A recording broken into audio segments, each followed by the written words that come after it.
sword of omens, come to my hand. Help me find the greatest DJ. Level up, Leroy! Hey, what's going on? It's Level Up Leroy here, the Comic Con DJ. I hope you're all well. I hope you're keeping safe. If you want to know a little bit more about me, I'm going to tell you in a second, but you can check out the links below. You can check out my Twitch, Facebook, Instagram, all that good stuff. As I mentioned, Comic Con DJ, I get to travel across the UK, visiting various conventions, and I've even managed to travel the world and go to New York, Chicago, Cyprus, and South Africa. It's been an amazing journey, and this year was set to be phenomenal. And of course, COVID-19 struck, and all the conventions just disappeared. It's been really hard for us all. However, from the ashes has arisen many a virtual convention, some that I've been fortunate enough to be a part of and play and be interviewed upon. It's been fantastic, and seeing people put these events together just like that has been incredible. However, I think that there has been a new gold standard set for everyone, and I'm talking about the DC Fandome. I stayed up, I watched a lot of it, I fell asleep, woke up, and I kept going through, and watched a lot of the reviews, a lot of the trailers and stuff, and I just wanted to discuss that with you guys now. I thought it was phenomenal. I'm going to roll a trailer for it, and then we'll get into it. Check it out. Welcome to the Hall of Heroes. On August 22nd comes an unprecedented global fan event. Hello, everybody. It's all DC, all the time. DC Fandome is unlike anything you've ever seen before. I'm actually standing inside a stage that Jim Lee himself drew. How incredibly cool is that? That's crazy, right? This worldwide mega event is for DC fans across the globe. Ça va, DC Fandome? Hola, mi gente. Guten Tag, meine Freunde. We've got exclusive footage, insider info, the latest DC news, and huge announcements. You know what I'm talking about. There was no way that I could come here and not bring a look at the movie. Yes. There's so much cool content to look at. That was a really special episode. Designed just for you, the absolute DC fan. It's amazing! Whoop, whoop. There's something that I can show you. Exclusive content! Stuff that seems impossible ends up becoming possible. I am beyond excited to be sharing this moment with you guys. Awesome. Hang on tight, because we are about to whisk you around the DC Fandome. Are you guys ready? Let's get this thing started.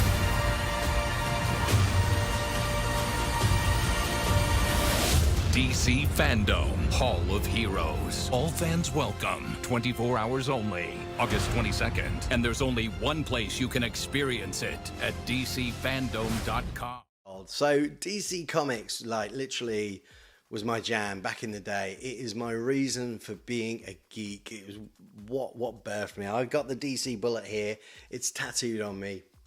It was the start of my fandom. My fandom. So to see DC Comics coming out with this phenomenal content really warms my heart. I know they've been sort of beaten up and on the ropes a little bit with the Marvel media stuff that's been coming out, and they've been running away with it lately. And it's great to see DC Comics coming back super strong. I mean, we had 8 hours of content there. It was The Rock showing us that new Black Adam costume. It was the Shazam 2 panel, which was just hilarious. The Wonder Woman panel, which was amazing. And seeing Cheetah like move on that trailer for the first time properly was like, okay, it's going to be all right. It's going to be good. And another big sigh of relief was from the Batman. I know everyone was like, Rob Pattinson, he's that sparkly vampire dude. Thankfully, I haven't seen those movies, so I had no preconceptions. But he's no sparkly vampire. He is vengeance, and he is here to kick ass. My God, that looks like a great movie. I cannot wait for that to come out. And I'm wondering now, and please get involved with me. Pop down on the comments. Tell me, Leroy, no, you're crazy, man. You're wrong. Or, yeah, you might have a point there. But I think if you look at the font from the Batman and you look at the font from The Joker, similar, right?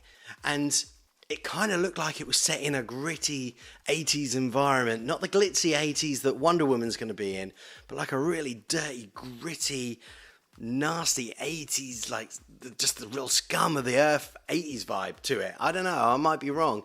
The Joker was set in the 70s. He meets Batman, he meets a very young Bruce Wayne. I wonder if this is the same universe. I know they said the Joker's its own thing. I wouldn't be mad if they do marry these two up. Let me know your thoughts. Get involved on the comments down below. More Batman news as well, but with the Flash, right? So obviously the Flash TV stuff, brilliant. CW, great, we love it. The Flash movie showing us that new costume design concept, a little bit more comic book looking, which I'm all about. I love that. And then we get the confirmation. Yes, Keaton, he is back. He's Batman 89. He's coming back. He's putting on the cowl. And then Ben Affleck is going to come back as well. These guys walked away from the Cape. They're coming back for this. Just shows you how strong this script is going to be and how strong DC and DC Comics are going to be moving forward as we go into 2021, 2022. It's going to be phenomenal. I cannot wait. And then obviously the movie that kind of, well, from Man of Steel, Batman v Superman, but then the Justice League, you know, Zack Snyder's Justice League is going to be 4 hours long. It's going to be broken up into 4 parts. It's going to be on HBO over in the States, and they've promised us guys in the UK, please don't make us wait, but they're sorting out a deal, so it's going to be on Amazon or Netflix or something like that. We are going to get it. We're not going to have to, like, you know, find it somewhere on the interwebs or anything crazy like that. We're going to get to watch it legitimately, which is just blows me away. I can't wait for that movie. It looks so good. I love Snyder's vision in a lot of his films. I've enjoyed his cuts. They're really, really good.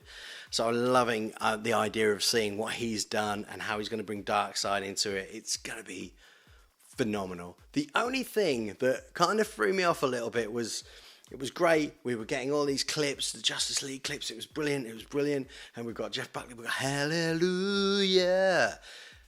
Great song. I love that song. And clearly Zach loves that song. But didn't he put that in The Watchmen and have like a sex scene to that? I mean, Zach clearly has a thing about this song. So that kind of took me out of the moment for just a little bit. Because I was like, oh yeah, The Watchmen when he, you know, and now.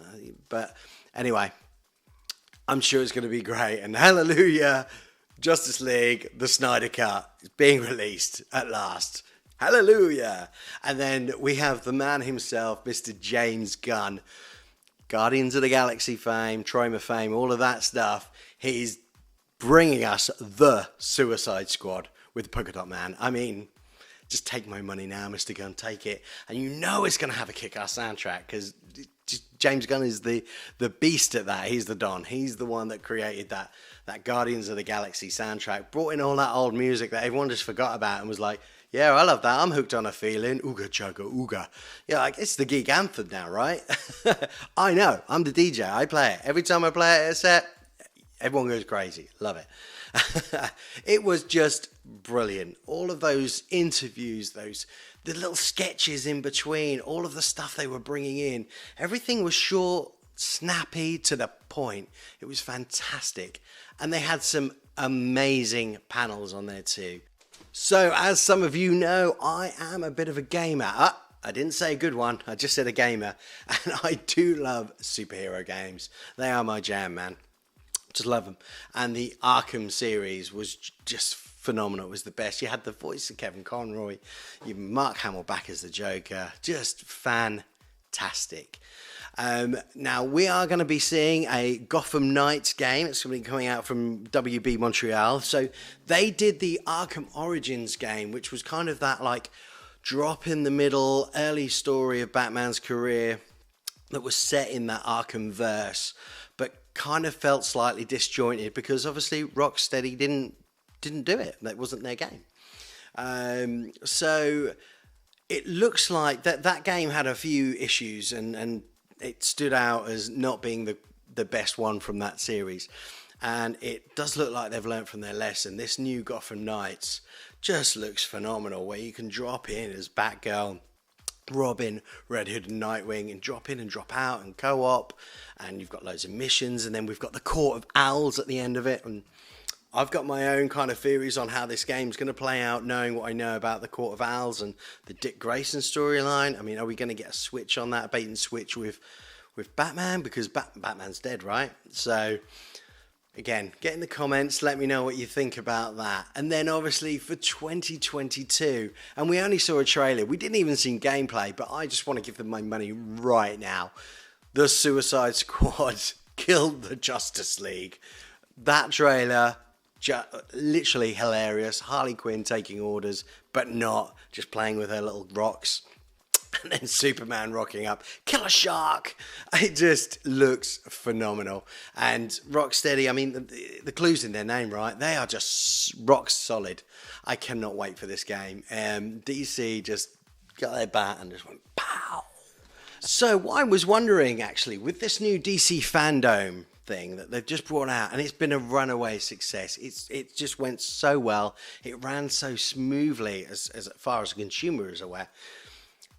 Is this the future now? And where will it leave our Comic Cons? Because I don't know about you guys, but when I'm at a comic convention, I love to hit up those panels and get in those panels and find out the exclusive stuff and see that trailer. However, when I know I'm not at the comic convention, I'm totally jealous of everyone who's there. I'm totally jealous of everyone who's seeing those trailers, and I'm scouring the internet trying to see that dodgy phone kind of weird angle with the back of someone's head and trying to work out what's going on in a really grainy trailer with everyone making noises and oohs and ahs and clapping. So I just wonder where that's going to now leave us, because surely moving forward we're going to see a Fandome 2 next year. And what content will DC be sharing with the likes of New York Comic Con and San Diego, which usually gets they usually get the big exclusives, right?